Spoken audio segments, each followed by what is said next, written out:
Hey guys, Buildzoid here, and today we're going to be doing a PCB breakdown of a card I find pretty special, though you probably don't even know what this PCB is unless you're also, a Sapphire fan. Anyway, before we get into the PCB breakdown, I would really like to thank the guy who sent this card in. He's a viewer of the channel and a subscriber and all that. So huge thanks for sending this card in, and it is basically mine to keep, so it's going to end up on LN2 and go through all the usual abuse that most GPUs that end up in my hands go through. Unfortunately, because this is a really nice card, but, well, nice. As we'll find out soon enough, it's not as nice as the marketing department would like you to believe, but it is nonetheless like a card, I like the card. I really like the PCB. It has some cool things about it. It has some not so cool things about it. And it is a bit of a special card because this is the HD7970 VaporX 6GB. So this is actually the same PCB that you would find on an HD7970 Toxic, except I think the Toxic would have LEDs up here and a LED controller down here. Because that's like the only controller sized chip I can see anywhere on this PCB that would probably hook up to that. But I have no idea. Like, I've not actually seen, like, the full Toxic PCB, but I do know that, at least in terms of power setup, the Toxic is the same as this. So, let's get into the VRMs. So, let's go through the not-so-cool things first, and then get into the cool things later.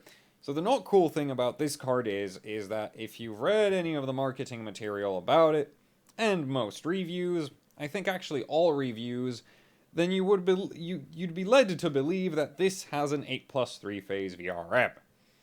Except it doesn't. Because, we do have an 8 phase Vcore, because we do have the whole 1, 2, 3, 4, 5, 6, 7, 8 inductors there, and then we have, 8 phases worth of MOSFETs behind that. On the back of the board, we have 8 driver ICs. The blue gunk on those is a thermal pad. But yeah, so you have one driver there, 1, 2, 3, 4, 5, 6, 7, 8 drivers. The voltage controller right here is a CHL8318. That's an 8-phase voltage controller, so there's no issue driving an 8-phase VRM through 8 drivers. There's no doubling chips anywhere here. So this is a true 8-phase VRM. That's cool. I like that. It's actually a really nice 8-phase. But then we get to the plus 3 part. The problem with plus 3 is that, well, it's not plus 3. In fact, it's not even 8 plus 2 plus 1, which would be like what I'd expect, what I sort of started to expect at some point with this card. No, this VRM is, in fact, an 8 plus 1 plus 1, which is really, really sad. And the proof of that is that if we take this card, like, we take the card, and we measure our resistance from this inductor to that inductor, and then that inductor. If you just measure the resistance between the inductors, you're going to see really quickly why this can't be a 3-phase memory power. Because, well, that's fine. That's 0 ohms. That's cool. But that there isn't cool. That's 70 ohms. If these 3 inductors were actually part of one VRM, like what producing the same voltage, they would all be 0 ohms to each other. They're not, so this one right here is producing a different voltage from these two right here. But then the issues intensify because you may notice we only have, that's a high side MOSFET, that's a 6721, IRF 6721. Then we have a low side, another low side, another low side, another low side, and another high side FET. There's 2 high side FETs and 4 low side MOSFETs. I wonder how that can possibly drive 3 phases. Well, maybe there's more MOSFETs on the back, except there isn't. There's not more MOSFETs on the back. And in fact, here you see even more telling proof that this can't possibly be a 3-phase because that's one CHL. That right there is one 8C, that's a 8510 driver. Chill 8510 driver chip. That's another Chill 8510 driver chip. There's no third one. There's only 2 of these. There's no more on this side of the PCB either. So this 3-phase right here has 2 driver ICs, 2 phases worth of MOSFETs, and somehow has 3 inductors. Well, that's really simple. What's basically going on is like, well, what I'm 99% certain is going on is that these 2 inductors are just straight up in parallel, and they're just hooked up to the, they're hooked up to the same, like, they get the same, like, they share the 2 low side FETs and 1 high side FET. So basically, it's like a really, like, it's a single phase. There's no way around it. That's a single phase. That's by far the worst case of not really phases that I've ever seen. Because a lot of motherboard manufacturers would do something like 1 driver IC, 2 high side MOSFETs, 2 low side MOSFETs. Well, actually, no, they'd do like, 1 driver IC, 2 low side. Alright, now. Am I getting mixed up? No, they would do that. They would go 1 driver IC, 2 high, 2 low, 2 inductors, and, you know, that's also running in phase, so it's not really out of phase, so you can't really call it a 2-phase, but there's quite a lot more components in that lie than there is in this. Really, this card, if anything, they should have just described it as an 8+3 power choke. And even that would be really wrong, because there's chokes all around the card for filtering, and there's 2 more minor VRMs on here, which also have chokes. So that's kind of depressing. Yeah, I'm really not impressed with that right there, because it's not a 3-phase. It's not even a 2. It's a 1. It's a single-phase memory VRM, which is just like, that's really not good, especially considering that this thing has a ton of memory on it. Right? This literally burns twice as much power on the GDDR5 than a regular HD 7970 because there's twice as much memory on this. So the fact that the memory VRM is, well, I mean, this is still better than what you'd normally get on an HD 7970 in terms of power capability for a single phase, but it sucks. Like it's just no. I'm not okay with it. So that's really bad. And in terms of power, what you're looking at, I'm just gonna change the values in my calculator here and give you the numbers. So I think 6 gigs of GDDR5 like this on a HD 7970 should pull about 60 watts all on its own. The memory controller, because the thing is, I usually go and like consider the whole memory system, and that would be 80 watts of memory. This is a power hungry card though. I think this. No, but that's the Toxic. That shipped at higher boost. Well, let's see. What's this high side FET hooked up to? PCIe 12 volts, and that one... PCIe... Right? Oh, come on. No way is that one... You gotta be kidding me. They hooked it up to the other 12 volt line?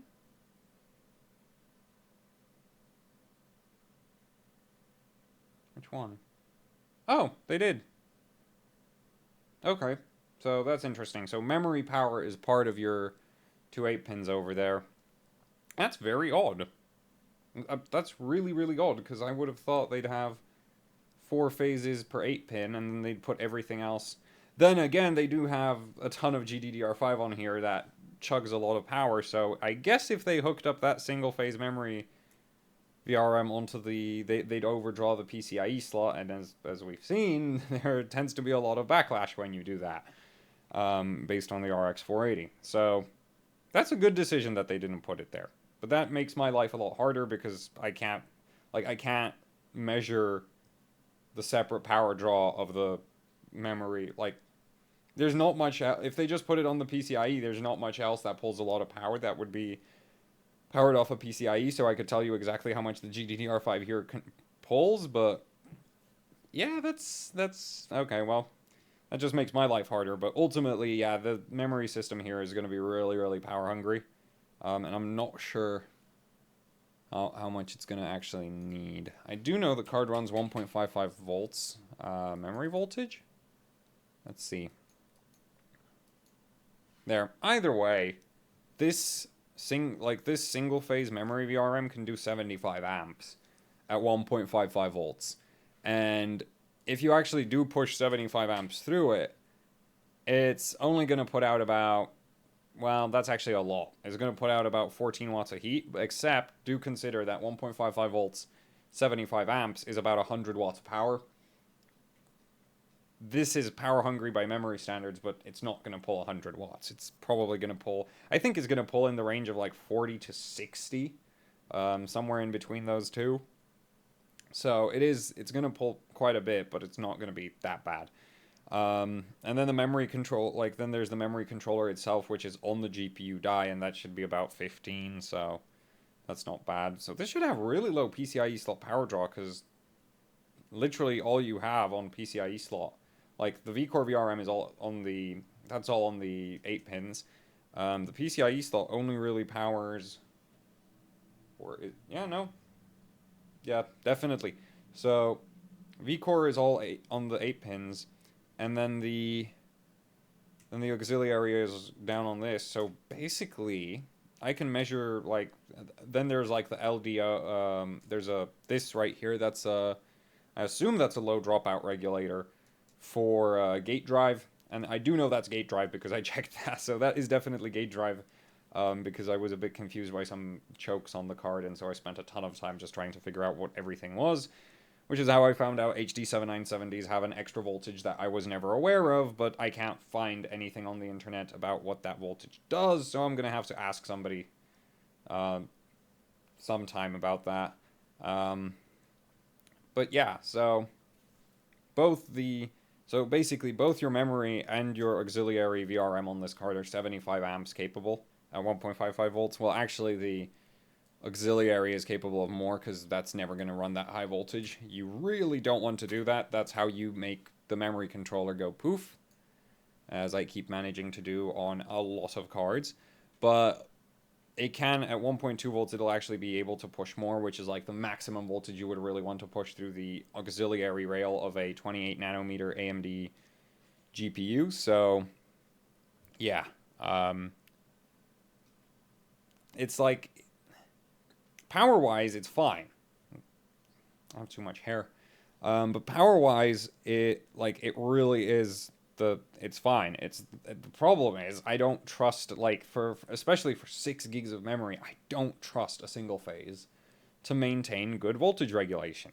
And in fact, this card does something that could be indicative of that, because I've run the card at almost 2 gigahertz memory clock, and then right as I close the benchmark, it crashes. So that could be indicative of basically the single phase, the sudden voltage low, the sudden load change, as basically the memory goes from loaded up to idle. There's a pretty good chance that single phase just completely, it starts to drive the voltage up, then it overcompensates, drops voltage too low, and it crashes. So that would be interesting. Unfortunately, I don't have equipment to actually test that theory out at all. I'm going to try add extra capacitors to the memory, but I don't know how much that's going to do. I'm also going to add extra capacitors to the Vcore Vrm now that I've seen it in full detail, because it really is not that impressive. I mean, you have, 800. So these are 820 microfarad, 2.5 volt aluminum polymers. Well, I assume they're polymers. They better not be liquid electrolyte, but you do have only 8 of them. And then there's a couple sort of you have a few ceramics spaced across the VRM, but I was hoping there'd be more on the back, except there really isn't. And also all these SMD polymers around the memory chips are actually for the memory. So it does look like Sapphire is basically trying to compensate for the single-phase VRM with the extra capacitors everywhere. Also, the fact that you do need to push that power all the way across the board, and, that messes with the voltage stability as well, so yeah. But now let's get on to the impressive part of this card, and that is the Vcore Vrm, because the Vcore Vrm is really, really cool. So first of all, it's a true 8-phase controlled by the Chill 8318. This At the time, the Chill 8318 was a top-of-the-line voltage controller. This thing is really good. It does, well, at the time it was really, really good. It has 8 phases. It goes up to 1 megahertz switching frequency. And the crazy thing is, this thing is like, actually, if you look at like the quality grades that Infineon and IR use for like sort of rating their components, this is rated a notch above most of the other international rectifier stuff. This is industrial rated, and the only real difference I've noticed is this is a lot, like according to the datasheet, this should be a lot more consistent on switching frequency. There shouldn't be as much variance on that. So, yeah, that's a pretty cool voltage controller. You'd also see the same voltage controller, I think, on the e-Power, the red e-Power, because I don't know what they named it. And they call them all e-Powers, and I can't remember which revision which e-Power has what. But yeah, this is a pretty cool voltage controller, but the really cool thing is the power capability of this 8-phase VRM, because this is a really nice selection of MOSFETs. So basically, it is an 8-phase, and we have a high-side International Rectifier 6721 hex FET. So that's like the predecessor of the direct FETs. This thing is actually not that great. It does switch on and off pretty fast, but the package being as small as it is, this thing really needs active cooling. And actually, Sapphire takes care of that. There's a heatsink for the VRM. So that's not super concerning that it would overheat and blow up or something, but if you were considering running the board without any heatsink on this, I'd really recommend against it, because the package of these is just so small and dissipates so little heat that you're going to basically rely on this thing, the PCB's ability to sink the heat from those high side FETs into the surrounding components and then cooling those, because the FETs themselves don't have any surface area. The low side MOSFETs are 6725s, also from International Rectifier, same series, and those are like, these are the predecessors to the 6894 MOSFET that is really popular on a lot of newer high-end cards. But these are actually more powerful to some extent. And the end result of this lovely VRM setup is that with the 8 high-side MOSFETs and 16 low-side MOSFETs, this thing can theoretically handle as much as 664 amps at 1.2 volts, or 600 amps at 1.55 volts, because if you raise the core voltage, it transitions a lot of the load. You spend more time on the high side MOSFET, like the high side MOSFET spends more time turned on, so it transitions the load to the high side MOSFET. And yeah, the high side MOSFET is definitely the weak link in this 8-core VRM. But the cool thing is, you don't actually have to worry about that at all, because a stock HD7970 pulls about 170 amps of Vcore current, because it's 1.2 volts, and then the memory system pulls the rest of the power on the card, because these are rated at 250 TDP. This thing pulls a bit more. But let me just run that through. And for the stock settings, basically this entire VRM should put out about 13 watts of heat, which is really, really freaking cool. And for comparison against like my usual metrics, like 200 amps, which is a number I do a lot, this VRM should only put out about 17 watts of heat, which is like ice cold. There really isn't, like for the same phase count, there's nothing that gets as good efficiency from at least what I remember from the top of my head. And the main reason for that is because Sapphire has gone ahead and just put 2 low-side MOSFETs in there. Because what those 2 low-side MOSFETs do is they don't increase the range of this VRM. Even with a single one of these low-side MOSFETs, the high-side MOSFET would still blow up first. But what it does do is it absolutely, like, it drops the heat output of this VRM massively. Because basically, instead of having, like, this effectively has as many low-side MOSFETs as a 16-phase. So this is like sort of the halfway step to a 16-phase in terms of power capability. So that's really, really cool.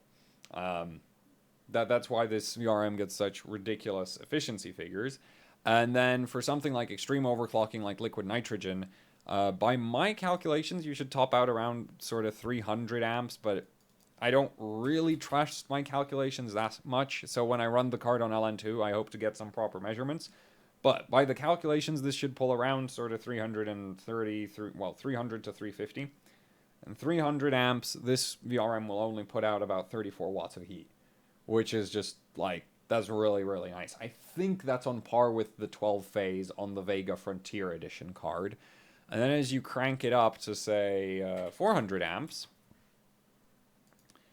it only scales up to another 58 watts of heat. Well, no, 59, so almost 60 watts of heat output across the entire VRM at 400 amps. And at that point, I'm going to say you'd probably want to stop there because 58 watts of heat is actually a lot of heat. And even with the heatsink that Sapphire ships the card with, which I've just realized I can show you. So I've swapped the thermal pads on the card because it did turn up a bit dusty and I did like a full cleaning. But this is the VRM heatsink, so it goes on like this. It's a bit small, but if you put a big enough, high enough RPM fan over it, which for like running LN2 you're definitely doing anyway, it shouldn't have an issue. But I think, well, 30 watts, I kind of think it, 30 watts I think it would do. 50, I think you'd need a Delta fan. So, yeah. But ultimately, I don't think an HD7970 will hit 400 amps of current draw under liquid nitrogen, even when pushing around 1600 megahertz core clock at around 1.55 volts core. So, yeah, I have no complaints for the Vcore Vrm, except maybe more bypass capacitors, like more filtering capacitors, because this doesn't look like enough. I mean, we'll find out once I add my own capacitors if it isn't enough. Then the card will clock even higher. And this thing already clocks pretty good. At least for short bursts before the cooler gets completely overwhelmed, because unfortunately the heatsink on this thing is also kind of compromised. I don't know why I like this card so much. Like, since I got it, I've just started to realize, you know what? I'm remembering it with really rose-tinted glasses, because the heatsink's not good. The disassembly of the heatsink is a massive pain. The reassembly of the heatsink is an even bigger pain. The PCB, I mean, I didn't know about the fact that this didn't have a 3-phase until I got it. So that's a new discovery of disappointment right there for me. But the Vcore VRM is pretty good. It's just like, I'm pretty sure more capacitors might help it clock higher. Though it is an 8-phase, and a good one at that, so I don't know. We'll see. But yeah, so the Vcore VRM, definitely I'm not worried about blowing the card up on liquid nitrogen. I don't think it'll have, like, I think maybe the capacitors thing might turn out to be an issue on liquid nitrogen, but on regular stock cooling, this thing's fine. Oh yeah, and I forgot to tell you how far it clocks. So it can finish 3D Mark Fire Strike before it overheats at 1180 megahertz on 1.2 volts, which is really, really nice. And at least, yeah, that is nice. And it should scale. The problem is, this card is just a ton of problems. It needs a very, very, very, very specific, and I think non-public version of Sapphire Tricks to get voltage control for the core. Why? Because, I don't know, because this is actually a standard chip for cards of that time period, but it's just something about how Sapphire implemented this card, and there's no software. Like, there's one version of Tricks, and that's the only version of Tricks that works with this card for voltage control. Though I think BIOS modding should get around it, and I do plan to try that because the card does have a BIOS switch right there, and that's actually a BIOS button, and that does light up, you know, bling, for no reason, but it's not RGB though. This card's too old for that. It just lights up blue. But yeah, there's no voltage control. BIOS modding probably should have no issues with that. I might be able to also use I2C commands through, like, there's a hack you can do on that. Well, there's a trick with Afterburner where you can just send raw I2C commands through Afterburner to voltage controllers and such. So I'll try that. And that should probably work, though I'm not sure. I'm going to need to get... Actually, I think I have a full data sheet for this chip. So that shouldn't be an issue. Worst case scenario... Well... I don't know if that's standardized. Hopefully the full data sheet doesn't. Hopefully I have a full data sheet for that thing. If I don't, then I'm probably going to have to rely on BIOS mods or find that version of Tricks. I think I have a backup of it, so it should be set. Because I did have, like, I did own a HD 7970 VaporX 3GB card, and it was, like, all of the issues that this thing has, except without the kind of cool PCB. And now let's get on to the other cool thing about this PCB. So, these chokes, right, go through the PCB, which actually really compromises the integrity of the PCB in terms of preventing it from bending.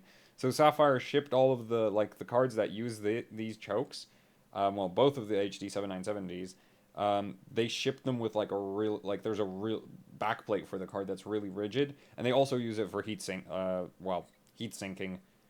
It's a flat backplate, so it doesn't have the most surface area on Earth, but they did heatsink the VRM and memory chips into it. So, yeah. But it's kind of cool that, like, Sapphire has these chokes that go through the PCB. I imagine, like, it does mean these do whine. It doesn't really prevent that. It doesn't really prevent coil whine, though I guess if you plasti dipped these, then the core would end up fixed in place, like, proper, instead of, like, the ones you normally get, which there's basically a bit of wire, like these, which you can't really see, but there's, like, a sort of bit of wire going into the magnetic core, and then coming out the other side. And if you try to plasti dip these, your success with that is really limited. I think you can probably get these completely fixed in place if they're whining. So that's cool. But other than that, I just like the idea that the chokes are going through the PCB. I imagine it also gives them, these should actually run cooler because they do have that extra surface area on the back. So that's a kind of cool thing. I'm not sure how practical it is. I don't think it is very practical at all, considering that Sapphire is literally the only manufacturer to do it. But it is cool, at least in in terms of originality, it is cool. And I think even this whole VRM layout where they have that sort of, like, the whole, the VRM is not a straight line. I think that's also because of the chokes, because if they just put it in a straight line, you could just probably, like, you could literally take the card and just bend it over where the chokes go, because these really compromise the rigidity of the PCB. So, I don't know why I'm so excited to own this thing. It's like I've just told you how terrible. Basically everything about this except the overall power capability is kind of awful. But I don't know. I wanted this card, so I have this card, and I'm really happy to have it. Like, because yeah, and I don't have a good reason. I think it's almost entirely because of the looks of the cooler, which actually. Oh no, there's stuff on it, so I can't show you that. But, yeah.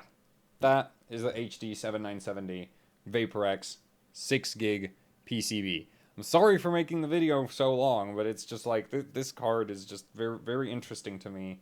And, yeah. And I have a bit of history with its smaller, worse sibling.